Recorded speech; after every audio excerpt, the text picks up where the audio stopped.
Well, we're going to continue our devotions on Paul's letter to the Galatians.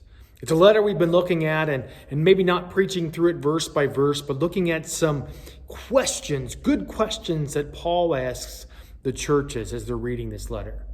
The first question he asks about himself is, you know me well enough. What I do I seek the approval of men or do I seek the approval of God? What a question for us to ask ourselves. Whose approval am I seeking? And then we looked at the follow-up to that. If I'm seeking God's approval, how do I obtain it? The question that Paul posed, it's a question that's been asked time and time again, summed up in, is righteousness found in faith, works, some combination of them all, or just faith alone? Today's question, it kind of falls in line again. Once we've answered the question of approval, and once we've realized that our righteousness is found in faith alone, we have a relationship with Jesus Christ.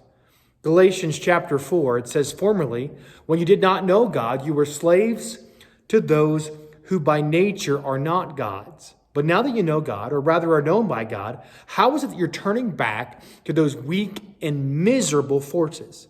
Do you wish to be enslaved by them all over again?" How are you turning back to those miserable principles and forces? Do you wish to be enslaved by those again? Now, what is Paul talking about? If we read a little bit of context of this, Galatians 4 verse 3, it says, "So also when we were children, we were in slavery under the elemental spiritual forces of the world. But when the set time had fully come, God sent his son, born of a woman, born under the law, to redeem those under the law, that we might receive adoption to sonship.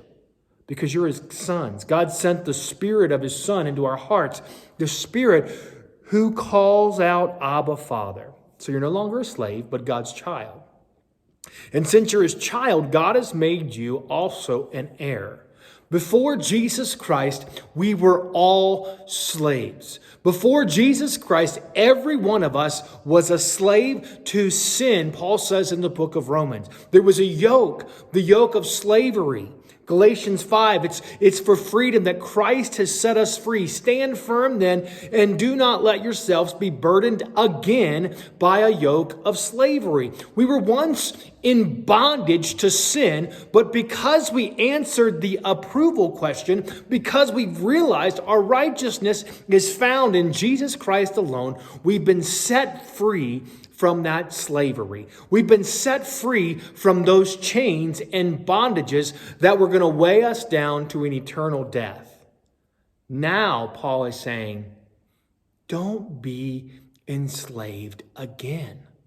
Why do you want to go back to those miserable forces that once controlled you? You know, child of God, that's an important reminder for us. Do you really want to be enslaved again? You know, at times we waver in our relationship. At times we allow ourselves to go back into a position of slavery or bondage because of sin in our life. You know, I was thinking as I was reading this about the Israelites. We're going to read in the book of Exodus. The book of Exodus comes right after the book of Genesis in the Old Testament. It starts after the generations of Jacob, when the Israelites have become numerous in Egypt. Remember when Joseph went to Egypt, then God's people came there. He spared them through Joseph's life. And now they're growing and multiplying. Exodus chapter 1, Joseph and all his brothers and all that generation died. But the Israelites were exceedingly fruitful. They multiplied greatly, increased in numbers, and became so numerous that the land was filled with them. Then a new king, to whom Joseph meant nothing, came into power in Egypt. "Look," he said to his people, "the Israelites have become far too numerous for us. Come, we must deal shrewdly with them, or they will become even more numerous. And if war breaks out, we'll join our enemies and fight against us and leave the country." So they put slave masters over them to oppress them with forced labor, and they built Pithom and Ramses as store cities for Pharaoh. But the more they were oppressed, the more they multiplied and spread. So the Egyptians came to dread the Israelites and worked them ruthlessly. They made their lives bitter with harsh labor in brick and mortar and with all kinds of work in the fields and in all their harsh labor. The Egyptians worked them ruthlessly. All that read to give you a picture of the slavery Israel was in. They were in a place where they were oppressed. They were treated ruthlessly. They were forced to do things, and it was coming out of fear. So when someone leads or governs in fear, they're going to be more oppressive in the way they do that. That was the position of the Israelites. And then God, the story of Moses, he calls Moses out of there to lead the people of Israel. The Lord said, "I've indeed seen the misery of my people in Egypt. I've heard them crying out because of their slave drivers, and I'm concerned about their suffering. So I've come down to rescue them from the hand of the Egyptians and to bring them up out of that land into a good and spacious land, a land flowing with milk and honey, the home of the Canaanites, the Hittites, the Amorites, and the Perizzites, the Hivites, and Jebusites.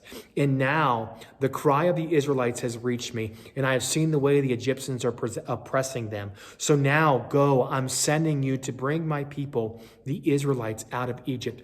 God called Moses through a burning bush to fulfill his will. His will for his people was they would no longer be oppressed. They would be set free from slavery.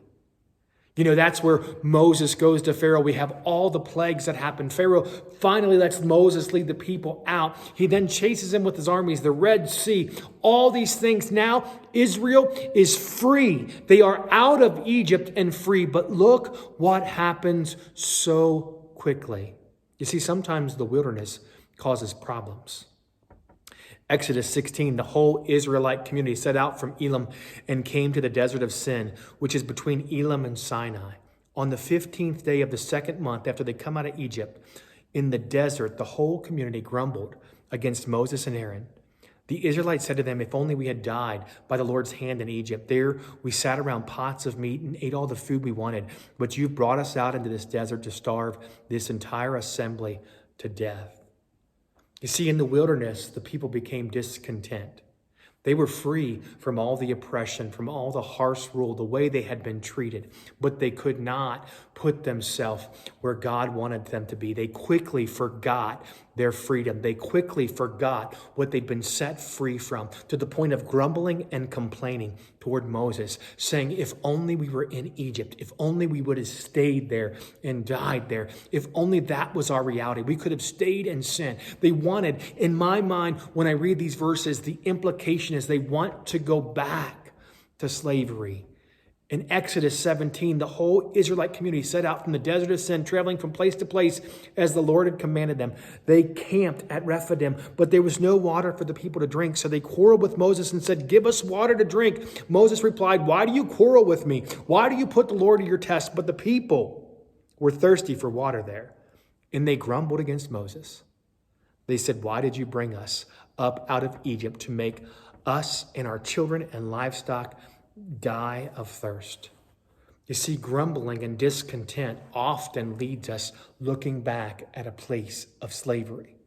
It often leaves us wondering if we need to return to what we've been set free from. We are so short-sighted.